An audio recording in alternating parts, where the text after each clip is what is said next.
Taigi iki rytojaus.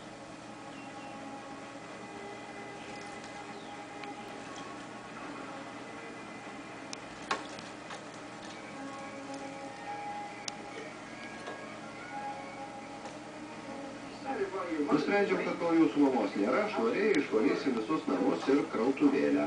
Ką? Sudariau darbų sąrašą. Darbų? Pradėsim rytoj, išvalysim viską nuo lubų iki grindų. Ką man reikės daryti? Tu būsi atsakingas už krautuvėlę, Vilė. Viską nuimsi nuo lentynų, nuvalysi dulkes, išveisi ir tvarkingai sudėsi atgal. Užtruksiu visus metus. Turi tik savaitės. Ir žiūrėk, kad viskas būtų tvarkinga. Nece? Tau teks išveisti virtuvės grindis, išplauti langus visame name ir išdurkinti kilimus. Bet aš turiu prižiūrėti telefono stotelę? Mama taip sakė. Pirmiausia, ruoša namie, o po to galėsi eiti prie telefono stotelės. Taigi, pradėsim rytoj, kai tik grįšit iš mokyklos. Priversim namus. Persikiukė, nesitaškyk. Valgykit desertą. Vai. Mano mokytoja, ponia Valdė, liepia atlikti gamtos pažinimo namų darbus. Nagi, Džesai, ištuštink lėkštę. Aš sotus.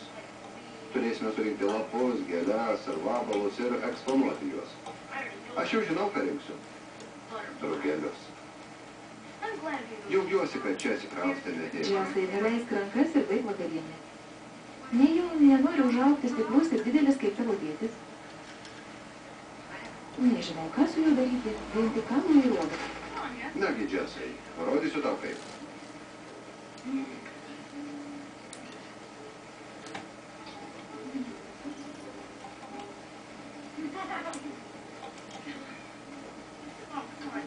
Valgyk, Džesai. Jau viskas, įsimaudei? Daugiau maisto. Prisikelia.